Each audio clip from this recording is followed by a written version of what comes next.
90.4 அலைவரிசையில் நீங்கள் கேட்டுக்கொண்டிருப்பது கொங்கு சமுதாய வானொலி. இப்பொழுது நாம் கேட்கவிருக்கும் நிகழ்ச்சி அறிவியல் பார்வை. கேட்டு மகிழுங்கள், கேட்டுக்கொண்டே மகிழுங்கள். கொங்கு பண்பலை சமுதாய வானொலி 90.4. இந்திய அரசாங்கத்தின் அறிவியல் மற்றும் தொழில்நுட்பத்துறை எனும் டிபார்ட்மெண்ட் ஆஃப் சயின்ஸ் அண்ட் டெக்னாலஜியால் நிறுவப்பட்ட விஞ்ஞான் பிரசார் எனும் துறை மற்றும் தமிழ்நாடு அறிவியல் மற்றும் தொழில்நுட்ப மையத்தின் அறிவியல் பலகை இணைந்து வழங்கும் புதுமையான சமுதாய வானொலி நிகழ்ச்சியே அறிவியல் பார்வை.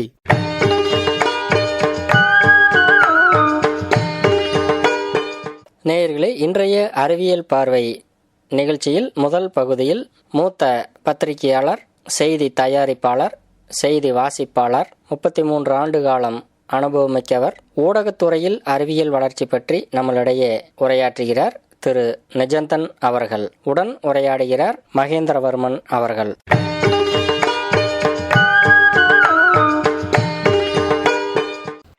ஏஎம் வானொலி பற்றி கூறுங்கள் ஐயா. ஏஎம் வானொலி என்பது ஆம்ப்ளிடியூட் மாடுலேஷன் என்கின்ற அலைவரிசை அடிப்படையாக கொண்டதாகும். இதுதான் வானொலியின் தொடக்க காலத்தில் பயன்படுத்தப்பட்டது. இதன் மூலம் ஒலி தெளிவாக சென்று சேர்ந்தது என்றாலும் கூட நடுநடுவில் சில பிரச்சனைகளும் வர தொடங்கின. இதன் ஆராய்ச்சியின் அடுத்த கட்டமாக எஃப்எம் மாடுலேஷன் என்கின்ற ஃப்ரீக்வன்சி மாடுலேஷன் பயன்பாட்டுக்கு வந்தது. இதன் மூலம் தெளிவாக ஒலியை வானொலி பெட்டிகளுக்கு கொண்டு சேர்க்க முடிந்தது. இது தற்போது மிகப்பெரிய வளர்ச்சியை கண்டுள்ளது. பல்வேறு தனியார் நிறுவனங்கள் எஃப்எம் மாடுலேஷன் என்கின்ற ஃப்ரீக்வன்சி மாடுலேஷன் என்கின்ற பண்பலை மூலமாக பல்வேறு நிகழ்ச்சிகளை மக்களுக்கு கொண்டு போய் சேர்க்கின்றன. பெரும்பாலும் பொழுதுபோக்கு நிகழ்ச்சிகளை அதிகம் போய் சேர்க்கின்றன. மக்களுக்கு தேவையான உளவியல், சமூகவியல் நிகழ்ச்சிகளும் இதன் மூலம் சென்று சேர்கின்றன. வானொலி மக்களுக்கு எப்படி உபயோகமாக இருந்தது? வானொலி எப்பொழுதுமே பயனுள்ளதாக இருந்திருக்கிறது. தொலைக்காட்சி வளராத காலத்தில் மக்களுக்கு செய்தியை கொண்டு சேர்க்கின்ற ஒரு முக்கிய களமாக வானொலி இருந்திருக்கிறது. ஒவ்வொரு ஊரிலும் ஒரு பூங்காவில் வானொலி இருந்தது. அதன் மூலமாக மக்கள் செய்தியை அறிந்து கொண்டார்கள். விவசாயம், வானிலை தொடர்பான அறிவிப்புகளையும் அதன் மூலம் பெற்றார்கள். பல்வேறு போர்க்காலங்களிலும் வானொலி பெரிய பயன்பாட்டுக்கு இருந்து வந்தது. இதன் மூலம் மக்கள் செய்திகளை அறிந்து கொள்ள முடிந்தது. தங்களுடைய வாழ்க்கையை இன்னும் சிறப்பாக செயல்படுத்துவதற்கான பயனுள்ள தகவல்களையும் அதன் மூலம் அவர்கள் பெற்றார்கள். சிறுவர்களுக்கு வானொலி வாயிலாக அறிவியல் பூர்வமான நிகழ்ச்சிகள் மற்றும் மக்களினுடைய தேவைகளை எவ்வாறு வானொலி பூர்த்தி செய்கிறது அப்படிங்கிறத பற்றி கொஞ்சம் சொல்லுங்களேன். சிறுவர்கள் வானொலி கேட்பதை மிகவும் விரும்புவார்கள். நமது நாட்டில் சிறுவர் நிகழ்ச்சிகள் வானொலி மூலமாக பல்லாயிரக்கணக்கான சிறுவர்களை சென்றடைந்திருக்கின்றன. அவற்றை கேட்டு மகிழ்ந்த சிறுவர்கள் பிற்காலத்தில் படைப்பாக்கம் கொண்டவர்களாக மாறியிருக்கிறார்கள். சமூகத்திற்கு பயனுள்ள அம்சங்களை செய்யக்கூடியவர்களாகவும் மாறியிருக்கிறார்கள். என்னுடைய பள்ளி பருவத்தில் அதிக அளவுக்கு சிறுவர் நிகழ்ச்சிகளை கேட்டு வந்திருக்கிறேன். அது எனக்கு மிகவும் பயனுள்ளதாக இருந்தது. ஜெயகாந்தன் போன்ற மிகச்சிறந்த எழுத்தாளர்களின் கதைகளையும் கேட்டிருக்கிறேன். சிறுவர் பூங்கா போன்ற நிகழ்ச்சிகள் எனக்கு என்னுடைய கற்பனையை வளர்த்து கொள்ளவும், இன்னும் அதிக அளவுக்கு செய்தி மற்றும் அறிவியல் சார்ந்த அம்சங்களை புரிந்து கொள்ளவும் அதிகம் உதவின. சிறிய வயதில் வானொலியில் நான் செய்தி கேட்ட அம்சங்கள் எனக்கு மிகவும் பயனுள்ளதாக இருந்தன. அந்த காலத்தில் செய்திகள் வாசித்த சரோஜ் நாராயணசுவாமி, பத்மநாபன் போன்றவர்களின் செய்தியை கேட்டு நாமும் செய்தி வாசிப்பாளர் ஆக வேண்டும் என்ற உத்வேகத்தையும், அது போன்ற சிறந்த உச்சரிப்பை வழங்க வேண்டும் என்ற பாடத்தையும் வானொலிதான் எனக்கு அளித்தது. நீங்கள் செய்தி வாசிப்பாளராக இருந்தபோது தொலைக்காட்சியில் அன்று செய்தி வாசித்த தொழில்நுட்பத்திற்கும் இன்று உள்ள தொழில்நுட்ப வளர்ச்சி பற்றியும் கொஞ்சம் கூறுங்களேன். தொலைக்காட்சி ஒரு தொழில்நுட்ப வளர்ச்சி தான். நான் செய்தி வாசிப்புக்கு வந்த காலத்திலேயே தொலைக்காட்சி என்பது அந்த அளவுக்கான மிகச்சிறந்த அளவுக்கான உயர்வை அடையவில்லை என்றாலும் கூட பிறகு அதிக அளவுக்கு வளர்ச்சி அடைந்தது. அந்த காலத்திலேயே தொலைக்காட்சி என்பது நேரலை செய்திகளைத்தான் ஒளிபரப்பி வந்தது. செய்திகள் சேகரிப்பதற்கு முழுக்க தொழில்நுட்பத்தில் முன்னேறிய ஒளிப்பதிவு சாதனங்கள், கேமராக்கள் பயன்படுத்தப்பட்டன. ஆனால் நேரலை என்பது, நேரலையாக செய்திகளை வழங்குவது, காட்சிகளை வழங்குவது என்பது அப்போது அந்த அளவுக்கு சாத்தியம் இல்லாததாக இருந்தது. ஆனால் பிற்காலத்தில் அது மிகச்சிறிய உபகரணங்களிலே சாத்தியமாகிவிட்டது. கேள்வி 5, செய்திகள் பிரிவில் உள்ள அறிவியல் வளர்ச்சி பற்றி கூறுங்கள். அந்த காலத்தில் எந்த ஒரு செய்தி நிறுவனம் என்றாலும், தொலைக்காட்சியோ வானொலியோ அல்லது ஒரு பத்திரிகை என்றாலும் கூட முக்கியமாக செய்திகளுக்கு ஒரு அச்சாரமாக சோர்ஸாக விளங்குவது பிடிஐ, யுஎன்ஐ போன்ற செய்தி நிறுவனங்கள் தான். அதற்கான டெலிபிரிண்டர்கள் அனைத்து செய்தி நிறுவனங்களிலும் இருக்கும். தொலைக்காட்சி செய்திகள், பத்திரிகைகள், வானொலி நிறுவனங்களில் இருக்கும். அதில்தான் செய்திகள் வரும். அந்த செய்திகளை எழுதி அவற்றை படித்து மக்களுக்கு கொண்டு சேர்ப்பார்கள். அதற்கான காட்சிகளையும் சேர்ப்பார்கள். ஆனால் இப்பொழுது மிகப்பெரிய வளர்ச்சி கண்டுவிட்டது. ஒரு சாதாரண வாட்ஸ்அப் மூலமாக செய்திகள் வந்து விடுகின்றன, எளிதாக வீடியோக்கள் வந்து விடுகின்றன. அவற்றை அழகாக எடிட் செய்து எந்த ஒரு செய்தியையும் உடனுக்குடன் மக்களுக்கு கொண்டு சேர்க்க முடிகிறது. செய்திகள் பிரிவில் உள்ள அறிவியல் வளர்ச்சி பற்றி கொஞ்சம் சொல்லுங்களேன். தொலைக்காட்சி துறையில் உள்ள தொழில்நுட்ப வளர்ச்சி பற்றி கொஞ்சம் கூறுங்கள். அந்த காலத்தில் வானொலி என்பது மிகப்பெரிய சாதனமாக இருந்தது. நேரலை ஒலிபரப்பு என்பது சாத்தியமாக இருந்தது. ஒரு டிரான்ஸ்மிட்டரை கொண்டு போய்விட்டால் மிக அழகாக வானொலியில் நேரலை செய்துவிட முடியும். தொலைக்காட்சியை பொறுத்தவரை ஒரு நேரலை செய்ய வேண்டும் என்றால் மிகப்பெரிய ஒரு வாகனம் செல்ல வேண்டும். அதில் கிட்டத்தட்ட ஒரு செய்தி அறை, ஒளிப்பதிவு அறை போன்ற வசதிகள் இருக்க வேண்டும். எந்த இடத்திலிருந்து நேரலை செய்ய வேண்டுமோ அங்கிருந்து கேமரா மூலமாக காட்சிகள் வந்து அந்த காட்சிகள் நேராக செயற்கைக்கோளுக்கு அனுப்பப்பட்டு அவை பிறகு கொண்டு வரப்பட்டன, தரவிறக்கப்பட்டு அவை நேரலையாக ஒளிபரப்பப்பட்டன. ஆனால் தற்போது ஒளிப்பதிவு சாதனங்கள், நேரலை ஒளிபரப்பு சாதனங்கள் மிக எளிமையாகிவிட்டன. ஒரு செல்பேசியிலேயே நேரலையாக செய்திகளை கொண்டு சேர்த்து விட முடியும். இன்னும் சிறப்பாக கொடுக்க வேண்டும் என்றால் நேரலையாக செய்வதற்கான உபகரணங்கள் இருக்கின்றன. கேமராவை ஒரு சிறிய அளவுக்கான பெட்டி போன்ற உபகரணத்தில் இணைத்துவிட்டால் அது காற்றில் இருக்கும் அம்சங்கள் மூலமாக நேரலை செய்துவிட முடியும். ஒரு செய்தியை எப்படி ஒரு வடிவமாக, செய்தி வடிவமாக தயாரிப்பு செய்வது பற்றி கூறுங்கள். ஒரு செய்தி எப்படி உருவாகிறது? ஒரு நிகழ்வு நடக்கிறது. அந்த நிகழ்வு பற்றிய செய்தியை நம்முடைய செய்தியாளர் தருகிறார். அது பற்றிய செய்தி வருகிறது. அவர் உடனுக்குடனாக அந்த செய்தியை காட்சி பதிவு செய்து கொள்கிறார். அந்த செய்தியை செய்தி நிறுவனத்திற்கு, தொலைக்காட்சி செய்தி நிறுவனத்திற்கு தந்து விடுகிறார். அங்கிருக்கும் உதவி ஆசிரியர்கள் அது அழகாக செய்தியாக வடிவமைத்து விடுகிறார்கள். அது நேராக டெலிபிராம்டர் எனப்படுகின்ற உபகரணத்திற்கு தரப்படுகிறது. அதன் மூலம் செய்தி வாசிப்பாளர் படிக்கிறார். அது நேரலையாக நமது இல்லங்களுக்கு வந்து சேர்கிறது. அதற்கான காட்சிகள் வந்து விடுகின்றன. அதற்கான காட்சிகளை காட்சி தொகுப்பாளர், வீடியோ எடிட்டர் அதை அழகாக எடிட் செய்து வருகிறார். அதை தயாரிப்பாளர் அழகாக வடிவமைத்து அதை தொடராக அமைத்து நேரலையில் அதை ஓடவிட்டு மக்களுக்கு செய்தி வாசிப்பும் காட்சியுடைய ஒளிபரப்பும் ஒன்றாக அமையும்படி செய்து விடுகிறார். இதுதான் ஒரு செய்தி எப்படி வடிவமாக மாறுகிறது என்பதற்கான சுருக்கமான விளக்கம். நீங்கள் தரும் பயிற்சி பற்றி அறிவியல் பூர்வமாக விளக்குங்களேன். ஊடகத்தில் எனக்கு 35 ஆண்டு கால அனுபவம். தொலைக்காட்சியில் நான் 35 ஆண்டு காலம் பணியாற்றி வந்திருக்கிறேன். அரசு தொலைக்காட்சியில் பணியாற்றினேன். அதற்கு பிறகு தனியார் தொலைக்காட்சியில் பணியாற்றினேன். நான் செய்தி வாசிப்பாளராக 35 ஆண்டுகளாக பணியாற்றி வருகிறேன். செய்தி ஆசிரியராக சுமார் 20 ஆண்டுகள் பணியாற்றியிருக்கிறேன். இதை தவிர யூடியூப் சேனல்களிலும் நான் தலைமையேற்று வழிநடத்தியிருக்கிறேன். பல்வேறு நிகழ்ச்சிகளையும் பேட்டி நிகழ்ச்சிகளையும் அதில் செய்திருக்கிறேன். இதுவரை சுமார் 6500 செய்திகளை வாசித்திருக்கிறேன். 4500 விவாத பேட்டி நிகழ்ச்சிகளை நடத்தியிருக்கிறேன். என்னுடைய அனுபவத்தை மக்களிடம் பகிர்ந்து கொள்ள வேண்டும், மாணவர்களிடம் பகிர்ந்து கொள்ள வேண்டும் என்று நினைக்கிறேன். அதற்காக செய்தி வாசிப்பு குறித்த பயிற்சி வகுப்புகளுக்கு நான் சென்று பயிற்சி கொடுக்கிறேன், வகுப்பு எடுக்கிறேன். செய்தி எவ்வாறு வாசிக்க வேண்டும், எவ்வாறு மொழி உச்சரிப்பு இருக்க வேண்டும், பாவனைகள் எவ்வாறு தர வேண்டும், எங்கு ஏற்றத்தாழ்வு இருக்க வேண்டும் என்பது போன்ற பயிற்சிகளை தருகிறேன்.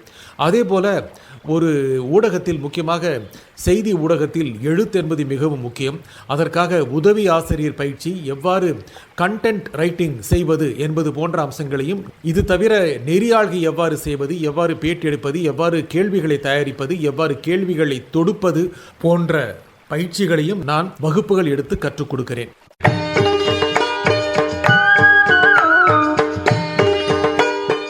நேயர்கள் இதுவரை கேட்டது ஊடகத்துறையில் அறிவியல் வளர்ச்சி குறித்து மூத்த பத்திரிகையாளர், செய்தி ஆசிரியர், செய்தி வாசிப்பாளர் திரு நிஜந்தன் அவர்கள் நம்மளிடையே சில கருத்துக்களை பகிர்ந்து கொண்டார். உடன் உரையாடினார் மகேந்திரவர்மன் அவர்கள்.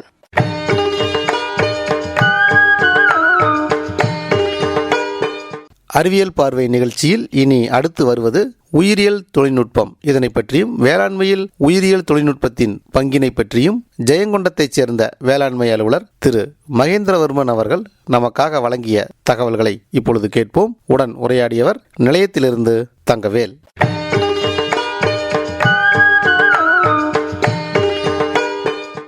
உயிரியல் தொழில்நுட்பம் அப்படிங்கிறது நாம அன்றாடம் பயன்படுத்துகிற எல்லா பொருள்கள்லயும் எல்லா பயன்பாடுகள்லயும் அது நிரந்தர கலந்துருக்குது.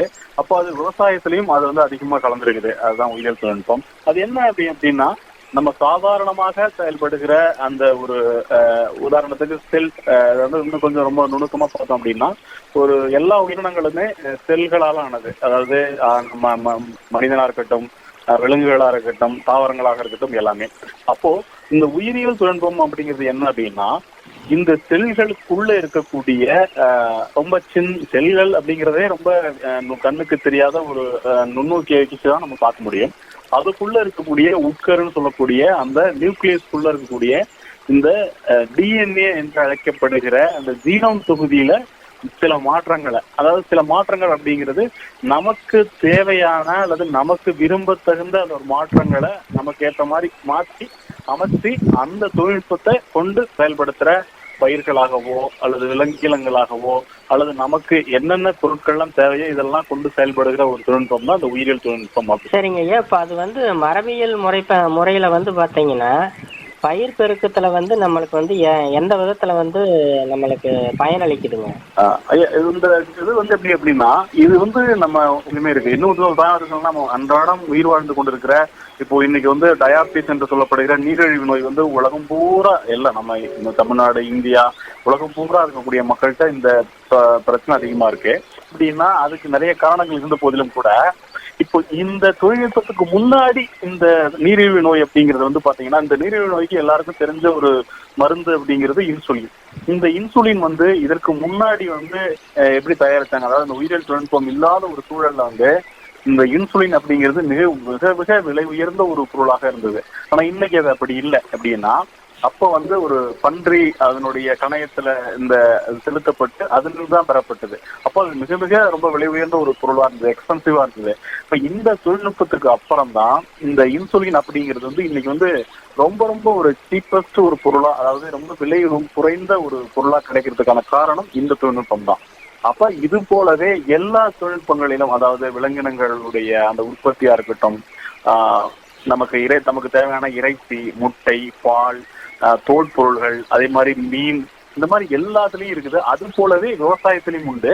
விவசாயத்து துறையில பொறுத்த வரைக்கும், பயிரை பொறுத்த வரைக்கும் மிக முக்கியமா பருத்தி. ஏன்னா மனிதனுடைய ஆதி காலத்திலிருந்து இன்று வரை மனிதனுடைய அந்த உடைத்தேவைக்கான அடிப்படையை பூர்த்தி செய்வது பருத்தி அடிப்படையிலான ஆடையை நம்ம கொண்டு இருக்கிறதுனால பருத்தி நம்ம இந்தியாவோட மிக முக்கியமான ஒரு பணப்பயிரா செயல்படுது. அப்போ அந்த பணப்பயிர்ல பருத்தி ஏன் அதுல இந்த தொழில்நுட்பம் பயன்படுத்துறாங்க அப்படின்னா, அந்த பருத்தியினுடைய மிக முக்கியமா அந்த காய்பிடிக்கும் தருணத்திலையும் சரி, அது வளரப்பையும் சரி, ஏகப்பட்ட புழுக்கள் அதை சாப்பிட்டுட்டு இருக்கும். அதனால பருத்தியினுடைய தரம் குறையும். அது மட்டும் இல்லாமல் நிறைய பூச்சி மருந்துகள் பயன்படுத்த வேண்டிய சூழல் இருக்குது. அப்போ இதை தடுக்க இந்த மரபணு மாற்ற பயிர்ல பருத்தியை செயல்பட்டாங்க. அப்படி என்ன மரபணு மாற்ற பயிர்ல பருத்தியா செயல்படுத்தினாங்க அப்படின்னா, பிடி காட்டன் அப்படின்னு சொல்லுவாங்க. அப்படி என்ன பிடி காட்டன் அப்படின்னா, பேசிலஸ் துரிஞ்சியோன்சிஸ் அப்படிங்கிற ஒரு மண்ணில வளரக்கூடிய ஒரு வகையான, நம்ம தரையில அந்த மண்ணுல இருக்கக்கூடிய அந்த ஒரு பாக்டீரியத்தை பிரிச்சு எடுத்து அந்த பாக்டீரியம் ஏன் எடுக்கணும், என்ன செய்யும் அந்த பாக்டீரியம் அப்படின்னா, அந்த பாக்டீரியம் ஒரு கிராம் பாசிட்டிவ் என்று சொல்லக்கூடிய அது ஸ்போர்கள், அதாவது சின்ன சின்ன ஸ்போர்களை உருவாக்கக்கூடிய தன்மை கொண்டது. அப்போ அதை பிரித்தெடுத்து அதை இந்த பருத்தியினுடைய ஜீனுக்குள்ள செலுத்துறது. இது என்ன செய்யும் அப்படின்னா, இந்த பிடி அந்த ஜீன் இருக்கிறதுனால இது அந்த புழுக்கள் போய் அந்த பருத்தியை பிடி காட்டனை வளர்ந்துருக்கும் பொழுது இந்த புழுக்கள் போய் அந்த காயை கடிக்கும் பொழுது என்ன நடக்கும் அப்படின்னா, புழுவினுடைய அந்த வயிற்றுக்குள்ள நிறைய விஷயங்கள் நடக்கும். அதுல கிறிஸ்டல் 1AC அப்படின்னு சொல்லக்கூடிய ஒரு வகையான புரோட்டீனை இது உற்பத்தி பண்றதுனால அந்த புரோட்டீன் அந்த புழுவினுடைய வயிற்றுக்குள்ள ஒரு ஓட்டையை போட்டு விட்டுரும். அப்படி ஓட்டையை போடுறதுனால அந்த புழுக்கள், காய்ப்புழு இருக்கு இல்லையா, அந்த காய்ப்புழு என்ன பண்ணும் அப்படின்னா, அந்த புழுவுனால திருப்பி அடுத்தடுத்த முறை அதெல்லாம் சாப்பிட முடியாது. வயிறுல ஒரு ஓட்டை விழுந்ததுனால அதனால சாப்பிட முடியாம இறந்து போயிடும். இதுதான் அதுல இருக்கக்கூடிய தொழில்நுட்பம். இப்ப நான் சொன்னது காய்ப்புழு அப்படிங்கிற அந்த அர்த்தம் என்ன அப்படின்னா, புழுவுல பல வகையான புழுக்கள் இருக்கு. அதுல மிக முக்கியமா ஒவ்வொருத்தருக்கும் இப்ப நமக்கு ஒரு வகையறா இருக்கு, நம்ம குடும்பத்துக்கு ஒரு பேர் இருக்கு இல்லையா, அது போல புழுக்களுக்கு நிறைய புழு இருக்கு. புழு இருக்குது, பூச்சி இருக்குது, சாறு உறிஞ்சும் பூச்சி இருக்குது, கடிச்சு திங்கிற பூச்சி இருக்கு. இப்படி இருக்கிறதுல இந்த புழுக்கள் வந்து லெபிடியோட்ரா வகையை சார்ந்த அந்த குடும்பத்தை சார்ந்த பூச்சிகளை மட்டும்தான் இந்த வகையான புரோட்டீன், அதாவது பிடி சொன்னோம் இல்லையா, பேசிலஸ் சிம்பியோசிஸ், இந்த பாக்டீரியத்துல இருந்து இருக்கக்கூடிய இந்த புரோட்டீன் வந்து அந்த புழுக்களுடைய வயிற்றை மட்டும் ஓட்ட போட்டு அதன் மூலமாக புழுக்கள் சாகக்கூடிய இந்த தொழில்நுட்பம் தான் இந்த பிடி பேட்டர்ன்ல செயல்படுத்தப்படுகிற ஒரு தொழில்நுட்பம்யா. ஐயா, இப்போ வந்து பார்த்தீங்கன்னா நம்ம அன்றாடம் பயன்படுத்தக்கூடிய கத்தரி, புடலங்காய், பீர்க்கங்காய், அதாவது காய்கறிகள் எல்லாம் கூட வந்து நவீன முறையில் வந்து கொண்டுகிட்டு வந்துட்டாங்க. அதாவது இப்போ தக்காளி வந்து மெயினாக இருக்குது. அதாவது வந்து முதல்ல நாட்டு தக்காளி, இப்போ வந்து ஹைப்ரிட் அப்படின்ற மாதிரிலாம் வருது.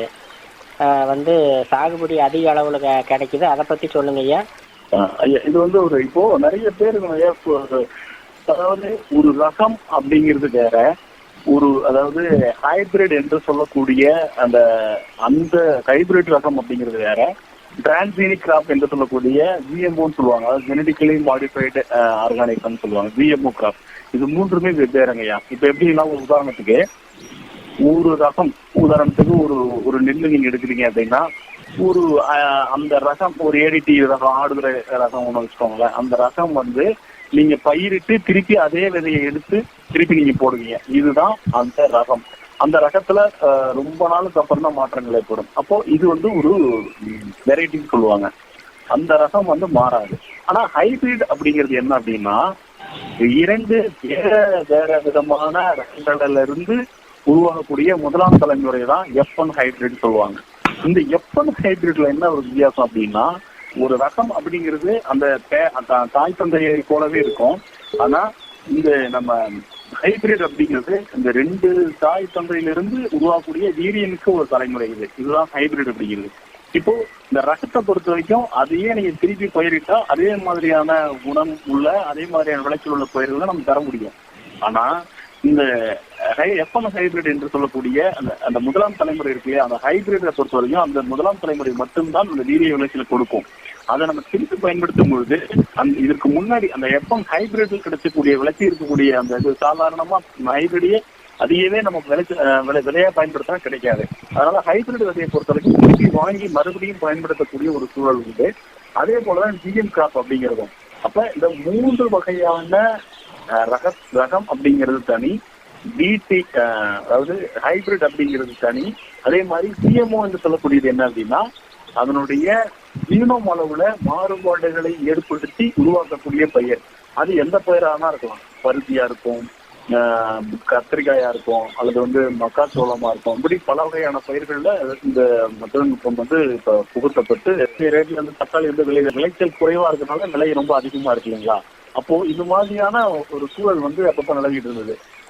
தக்காளியினுடைய அந்த ஒரு கல்டிவேஷன் எப்பவுமே இருந்தது. திடீர்னு அதிகமா கிடைக்குது, உற்பத்தி ஆச்சுன்னா அதை வந்து சேமித்து வைக்க முடியாது, நல்லா வீணா போயிடுது. இந்த ஒரு பிரச்சனையை சரி பண்றதுக்காக உலக அளவுல முதல்ல வந்து இந்த டிரான்ஸ்ஜீனிக் தொழில்நுட்பம், அதாவது என்ன பண்ணாங்க அப்படின்னா, தக்காளியினுடைய பிரச்சனை என்ன, அதை வந்து சீக்கிரம் அழுகி கெட்டு போறதா இல்லையா. அப்ப அந்த அழுக வைக்கிறதுக்கான அந்த ஒரு கேரக்டருக்கு சொல்லக்கூடிய அந்த ஒரு பண்பு மட்டும் தனியா எடுத்து, அப்போ அந்த தோல் வந்து சீக்கிரம் பழுக்க அதாவது ரைட்டனிங் ஆகாத அந்த ஜீனை மட்டும் புகுத்தி முதல்ல பிளேவர் சவார் அப்படிங்கிற ஒரு தக்காளியை அந்த தொழில்நுட்பத்தை பயன்படுத்தி உருவாக்குனாங்க. அந்த தக்காளி வந்ததுக்கு அப்புறம் தான் பாத்தீங்கன்னா ஒரு வாரம் 10 நாள் வரை வந்து தக்காளி சீக்கிரம் பழுத்து அழுகக்கூடிய ஒரு தக்காளியா இல்லாம, தக்காளி வந்து டிரான்ஸ்போர்ட், அதாவது ரொம்ப தூரத்துல இருந்து எடுத்துட்டு வந்து எல்லாரும் பயன்படுத்தக்கூடிய ஒரு சூழலை வந்து அந்த பயிர்கள் வந்து ஏற்படுத்துச்சு. இப்போ நீங்க சொல்லக்கூடிய பாகல், குடலை, அதுல எல்லாம் இந்த தொழில்நுட்பம் இன்னும் பயன்படுத்த வரலங்க. எதிர்காலத்துல தேவை ஏற்பட்டதுன்னா கண்டிப்பா நடக்கும். அது விவசாய சாகுபடி பண்ணும்போது வந்து அதிக லாபம் பெற முடியுங்களா? அதுல ஏதாவது நன்மை தீமைகள் ஏதாவது இருந்தா வரிசைப்படுத்துங்க ஐயா. கண்டிப்பா. இப்போ இந்த தொழில்நுட்பம் வந்துங்க, இப்ப நமக்கான நான் சொன்னேன் இல்லையா, இந்த பூச்சிகளை கட்டுப்படுத்துறதுனால நம்ம மருந்து தெளிக்கக்கூடிய செலவினங்கள் குறையுது ஒண்ணு. ஆனா அதே சமயத்துல இப்போ அந்த பூச்சி மருந்துகள் நம்ம பொதுவா அடிக்கிறதுனால இயல்பா நம்ம வயல்ல இருக்கக்கூடிய மற்ற பூச்சிகள் வந்து இந்த பூச்சி மருந்துனால பாதிக்கப்படுறது, அந்த பிரச்சனை எல்லாம் இதுல இல்லை. ஆனா இதுல என்ன விஷயம் இருக்கு அப்படின்னா, கொஞ்சம் விலை அதிகமா இருக்கும் ஒண்ணு.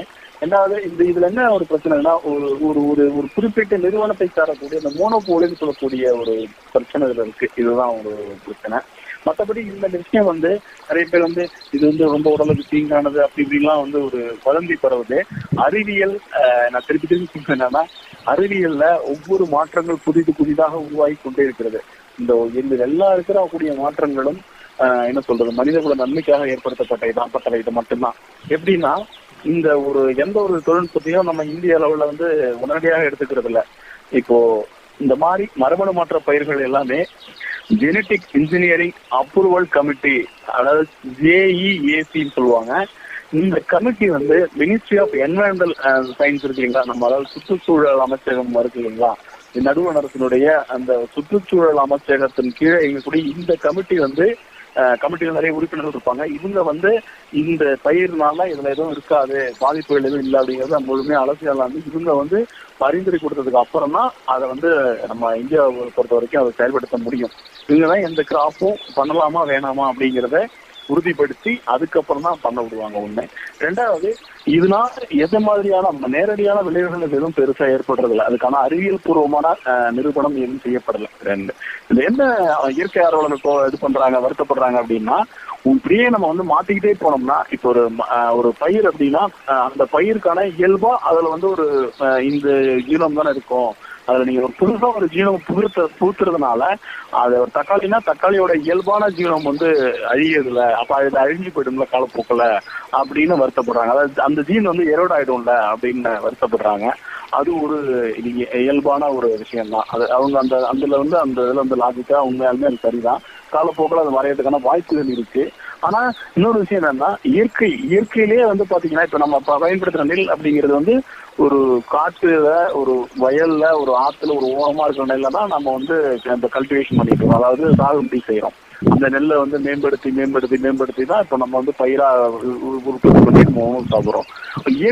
இயற்கையிலேயே இந்த மாதிரியான விஷயங்கள் நம்மளுடைய விருப்பம் இல்லாமல் கூட நடக்குது. எப்படின்னா, திடீர் மாற்றம் சொல்லுவாங்க, வேரியேஷன்ஸ் அப்படின்னுவாங்க. திடீர்னு இப்போ நம்ம பாக்குறதுல வந்து பாத்தீங்கன்னா, நிறைய நம்ம வயல்ல வந்து திடீர்னு ஒரு காய் ரொம்ப பெருசா இருக்கும், ஒரு காய் சின்னதா இருக்கும். ஒரு வாழை பழத்துக்கு பாத்தீங்கன்னா, ஒரு வாழை வந்து நல்ல பெரிய தாத்தல்லும், திடீர்னு சின்னதா இருக்கும். அந்த மாதிரி பல வித மாற்றங்கள் இயல்பாவே இயற்கையிலே நடக்கும்.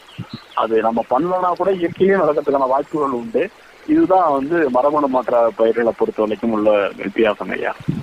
இப்போ இந்த மரபணு மாற்ற இதனால வந்து பார்த்தீங்கன்னா, இதையெல்லாம் நம்ம வந்து உணவாக வந்து நம்ம மனிதர்கள் உட்கொள்ளும் போது வந்து இதுக்கு ஏதாவது வந்து நம்மளுக்கு ஏதாவது தீங்குகள் இல்லை பின்னாண்டு ஏதாவது வந்து பின் விளைவுகள் ஏதேனும் ஏற்படுமாங்க ஐயா? நல்ல கேளுங்க. ஏன்னா மரபணு மாற்றம் அப்படின்னால இன்னைக்கு ஒரு பயங்கர ஒரு அலட்சியம் மாதிரி இருக்குது. இதுல இருக்கக்கூடிய அறிவியல் நம்ம புரிஞ்சுக்கிட்டோம் அப்படின்னா நம்மளே ஒரு முடிவு எடுக்கலாம். இந்த மரபணு மாற்ற பயிர்களை பொறுத்த வரைக்கும் மிக முக்கியமா நம்ம வந்து இந்தியாவை பொறுத்த வரைக்கும் பருத்தி அதிகமா பயன்படுத்துறோம். சாப்பிடக்கூடிய உணவுப் பொருட்கள்லாம் நம்ம இன்னும் பயன்படுத்த ஆரம்பிக்கல. இருந்தாலும் பொதுவான விஷயம் சொல்றேன், இந்த பருத்தியை கூட நம்ம பயன்படுத்தும் பொழுது என்ன நடக்கும் அப்படின்னா, இந்த BT காட்டன் வந்து மிக முக்கியமா அந்த லெபிடியோப்டர் வகையை சார்ந்த புழுவை மட்டுமே கொள்ளக்கூடிய புழுவை மட்டும் அதாவது அந்த புழு வந்து இந்த பருத்தியை சாப்பிட்டால் மட்டுமே இந்த புழுவினுடைய வயிற்றுக்குள்ள சென்று அந்த வயிற்றுல ஒரு ஓட்டையை போடக்கூடிய தன்மை உடையது. இதுவே பாத்தீங்கன்னா வேற, இப்போ ஒரு உதாரணத்துக்கு ஒரு சாறு உறிஞ்சிடக்கூடிய ஒரு பூச்சி, ஒரு அஸ்வினி, ஒரு வண்டு வகைகள் இந்த மாதிரி இருந்தா கூட அந்த வகைக்கு வந்து இந்த BT காட்டன் ஒண்ணும் பண்ணாது, அது சாப்பிட்டுதான் போகும். அந்த பூச்சி இதை வந்து கொல்ல முடியாது, சாகாது. அப்போ பூச்சி இனங்கள்லயே அந்த குடும்பத்தை சார்ந்த வகையான பூச்சை மட்டும்தான் கொல்லக்கூடிய தன்மை இதுக்கு இருக்கு. ரெண்டாவது, மனிதனுக்கும் இந்த மாதிரியான பூச்சி இனங்களுக்கும் உள்ள மிக முக்கியமான வேறுபாட்டை நம்ம வந்து தெரிஞ்சுக்கிறணும். இப்ப நம்ம மனிதனுடைய நம்ம சாப்பிடுறோம் இல்லைங்களா, நம்ம சாப்பிடும்போது நம்மளுடைய வயிற்றுல உணவு வந்து தெறிக்கப்படுது. அப்படி தெறிக்கும் பொழுது நம்மளுடைய வயிற்று பகுதியில அந்த இறப்பையில நம்மக்கூடிய ஜீரண அந்த நொதின்னு சொல்லுவாங்க, ஜீரண அந்த அமிலம் வந்து அமிலத்தினுடையது கிட்டத்தட்ட வந்து ஒரு pH லெவல்னு சொல்லுவாங்க. அது வந்து 1.5 to 2 அளவு இருக்கக்கூடியது. அதாவது ரொம்ப கான்சென்ட்ரேட்டட் ஆசிட் மாதிரி ஹைட்ரோகுளோரிக் ஆசிட் பிறக்கும். அப்போ அதனாலதான் நம்ம வந்து ரொம்ப நாள் சாப்பிடாம வந்து வயிறு புண்ணாகிறது. என்னன்னா உள்ள இருக்கக்கூடிய அந்த ஆசிட் வந்து அந்த வயிற்று சுவரை வந்து அரிக்கக்கூடிய தன்மை கிடையாது. ஆனா இது அப்படியே பூச்சிக்கு எடுத்து பாத்தீங்கன்னா, பூச்சை பொறுத்தவரைக்கும் அது அல்கலைன் கண்டிஷன் உடையது. அல்கலைன் கண்டிஷன் அப்படிங்கிறது வந்து பாத்தீங்கன்னா pH லெவலுங்கிறது 7க்கு மேல இருக்கிறது. நமக்கு அதை படிச்சிருப்போம் இந்த வேதியியல் பாடத்துல. அப்போ இது ரெண்டுக்குமே சம்பந்தமே இல்லாத ஒரு வகையான நிலவரதுனால பூச்சியினுடைய வயிற்றுலதான் அந்த பிரச்சனையை ஏற்படுத்தினே தவிர மனிதனுடைய வயிற்றுல அல்ல. ஒண்ணு. ரெண்டாவது, அதை நாம உணவாக எடுத்துக்கொள்ளக்கூடிய அவசியமும் ஏற்படல. ரெண்டு. இதனால மனிதனுக்குமே முக்கியமா பூச்சியினங்களுக்கும் இவ்வளவு வகையான வேறுபாடு உண்டு. நம்மளுடைய கண்கள் அமைப்பு வேற, அவருடைய கண்கள் அமைப்பு வேற, நம்மளுடைய நர்வஸ் சிஸ்டம் என்று சொல்லக்கூடிய நரம்பு அமைவு அது வேற, பூச்சிகளுடைய நரம்பு அமைவு வேற. அப்ப இந்த மாதிரி என்டையர்லி டிஃபரெண்டா இருக்கக்கூடிய நமக்கும் அவங்களுக்கும் எந்த சம்பந்தமும் இல்லாத அந்த உயிரினத்துக்கு மிக முக்கியமா அந்த இதை மட்டுமே ஏற்படுத்தக்கூடிய அந்த கிறிஸ்டல் புரோட்டீன் வந்து மனிதர்களுக்கு தீங்கு விளைவித்திடும் அப்படிங்கிறது ஒரு கற்பனை. இதுக்கான அறிவியல் பூர்வமான ஒரு ஆய்வுகள் இதுவரை இல்லை. ரெண்டாவது, உலக நாடுகள்லயும் UN அமைப்பு இருக்கு, ஐக்கிய நாடுகள் சமயம், அதுவும் வந்து கூர்ந்து கவனிச்சுக்கிட்டு இருக்காங்க. அவங்களும் சில புரோட்டோகால்ஸ் வச்சிருக்கிறாங்க. அதே மாதிரி நம்ம இந்தியாவில் கூட இந்த மாதிரி JECன்னு சொல்லக்கூடிய இந்த கமிட்டியில பல்வேறு வகையான ஆய்வுகளுக்கு உட்படுத்தி அதன் பின்னாடி தான் அனுமதிக்கிறதுனால மனிதனுக்கு தீங்கு விளைவிக்கும் அப்படிங்கிறதுக்கான அடிப்படை ஆதாரமற்ற ஒரு குற்றச்சாட்டுங்க அது. இப்ப தங்க அரிசி அப்படிங்கிறாங்கல்ல, அதை பத்தி கொஞ்சம் சொல்லுங்க ஐயா. தங்க அரிசி அப்படிங்கிறது வந்து பாத்தீங்கன்னா, கோல்டன் ரைஸ் அப்படின்றது வந்து பாத்தீங்கன்னா, மனித இப்போ உலக அளவுல வந்து பாத்தீங்கன்னா ஆசிய கண்டத்துல வந்து நம்மளுடைய முக்கியமான உணவாக இருக்கக்கூடியது அரிசி. உணவுகள் தான் நம்ம ஆசிய நாடுகளான நம்ம இந்தியாவில், சைனாவில், இந்த மாதிரியான ஆசியன் கண்ட்ரிஸ்ல அதிகமா எடுத்துக்கிறோம். அதாவது விட்டமின் ஏ குறைபாட்டினால நிறைய மக்கள் வந்து பாதிக்கப்படுறாங்க. விட்டமின் ஏ குறைபாட்டினால கண் கோளாறுகளுக்கு இதை சரி பண்ற என்ன பண்ணலாம் அப்படின்னா, தனிப்பட்ட முறையில அந்த விட்டமின் ஏ மருந்து கொடுக்கறது, மாத்திரை கொடுக்கறது, அது உணவுகள் எடுத்துக்கிறத விட நாம இயல்பா சாப்பிடுற அரிசி தான் நம்மளுடைய அடிப்படை உணவா இருக்குது. அதை வந்து நம்ம சாப்பிடக்கூடிய அந்த அடிப்படை உணவுல இந்த விட்டமின் ஏ குறைபாட்டை சரி பண்றதுக்கான விஷயத்த நம்ம அதை சேர்த்துதான் என்ன இப்படி ஒரு ஐடியா. இதுதான் கோல்டன் ரைஸ் அப்படிங்கிற பயிர். அப்படி என்ன கோல்டன் ரைஸ் அப்படிங்கிறது என்னன்னா, வைட்டமின் ஏ சத்தை வந்து அதிகமாக்கிறதுக்கான காரணிகளை உள்ளடக்குனது. என்ன அப்படின்னா, ஒரு 20 மடங்கு பீட்டா கரோட்டின் என்று சொல்லக்கூடியது. அந்த பீட்டா கரோட்டின் என்ன அப்படின்னா, வைட்டமின் ஏவை கோல்டன் ரைஸ் அப்படிங்கிறது என்ன அப்படின்னா, அதே மாதிரி இன்னொரு பாக்டீரியில இருந்து ஒரு எடுத்து உருவாக்கி இந்த மனிதன்ட்ட இந்த விட்டமின் ஏவை இன்டியூஸ் பண்றதுக்காக சேர்ந்து தயாரிக்கப்படுகிற அரிசி தான். சாதாரண அரிசி மாதிரி தான் இருக்கும். இந்த அரிசி வந்து பாத்தீங்கன்னா கொஞ்சம் மஞ்சள் தன்மை அதிகமா இருக்கும், மஞ்சள் கலரா இருக்கும். இந்த டேஃபோடைல் அப்படிங்கிற பூ வந்து மஞ்சள் கலர்ல பூக்கக்கூடிய அந்த பூ சார்ந்தது. அதனால அந்த இது இருக்கும். அதுல என்ன வந்து இதுல வந்து 1 கிராம் அரிசியில வந்து பாத்தீங்கன்னா 1.6 மைக்ரோகிராம் வந்து விட்டமின் ஏ வந்து அதிகமா இருக்கும். இதனால இந்த வந்து ஒரே கலர்ல 2 மாங்காய் மாதிரி சாதாரணமா எடுத்துக்கிற அரிசி இந்த குறைபாட்டை சரி பண்ணி எல்லாருக்குமே அந்த குறைபாட்டை சரி பண்றதுக்கான ஒரு யுக்தியா இந்த கோல்டன் அரிசி வந்து கோல்டன் ரைஸ்ன்னு சொல்லக்கூடிய தங்க அரிசி திட்டம் வந்து செயல்படுத்துறாங்க. ஐயா அந்த நல்ல ஒரு வாய்ப்பு வழங்கினதுக்காக எனக்கு உங்களுடைய அந்த பண்பலைக்கும் உங்களுக்கும் வந்து என்னுடைய இளைஞர்களை நன்றி தெரிவிச்சுக்கிறேங்க ஐயா.